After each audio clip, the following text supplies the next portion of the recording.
সিরাজগঞ্জে জাতীয় jute mill বন্ধ হওয়ায় বেকার হয়ে পড়েছে হাজারো শ্রমিক। দীর্ঘদিন মিল বন্ধ থাকায় নষ্ট হচ্ছে মূল্যবান যন্ত্রাংশ।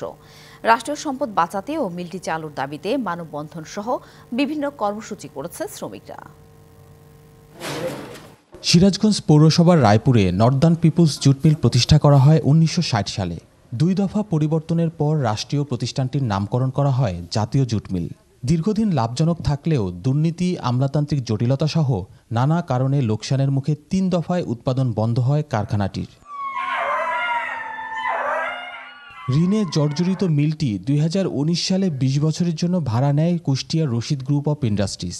উৎপাদনে ফিরলেও ৩ বছরের মাথায় বন্ধ হয়ে যায় আবারও। ৫২০০ মানুষ কাজ করত, কত আনন্দ ছিল।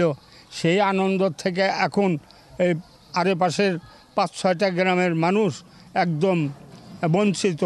এই মিল বন্ধ হওয়ার পরে দোকানপাট, কাজ কাম কোনো কিছুই নাই। ছেলেপেলেকে লেখাপড়াতে করাতে পারি না। Double million offer Walton fridge কিনে পেতে পারেন ২০ লক্ষ টাকা, রয়েছে কোটি কোটি টাকার নিশ্চিত উপহার। এমনকি নিজের একটা কর্ম নাই। মিলটি পুনরায় চালুর দাবিতে মানববন্ধন সহ বিভিন্ন কর্মসূচি চালিয়ে আসছে শ্রমিকরা। অকল আবেদন এই সরকার কাছে এই মিলটা পুনরায় চালু করুক।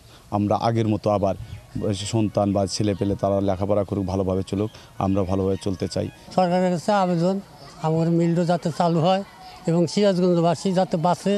সরকারিভাবে ২১২ জন কর্মকর্তা কর্মচারী মিলটি দেখাশোনা করলেও অলস পড়ে থাকায় দিন দিন অকার্যকর হয়ে যাচ্ছে মূল্যবান যন্ত্রাংশ। সিরাজগঞ্জের একমাত্র ঐতিহ্যবাহী কমি জুট মিল, অল্প ইনভেস্ট করলেই যেহেতু এই মিলটি চলবে, সেই জন্য কমি জুট মিল চালু করার জন্য এই অন্তর্বর্তীকালীন সরকারের কাছে আবেদন করব। সারা দেশে কয়েকটি মিল চালু করার উদ্যোগ নিয়েছে অন্তর্বর্তী সরকার। এরই ধারাবাহিকতায় পাটকলটি দেখতে পারে আলোর মুখ। বিজেএমসির মিলগুলোর ভিতরে এটা একটা বেশ বড় মিল। আমি চাই যে উত্তরবঙ্গে একটা প্রতিষ্ঠান চালু হোক। ৫টা মিল যদি চালু হয় তাতে তার ভিতরে এই মিলটা যেন থাকে এবং এই মিলটা চালু হোক। মিলটি পুনরায় চালু করে এর সাথে জড়িত শ্রমিকদের কর্মসংস্থানের ব্যবস্থা করবে সরকার, এমনটাই প্রত্যাশা সংশ্লিষ্টদের। খালিদ হৃদয়, ডিবিসি নিউজ, সিরাজগঞ্জ।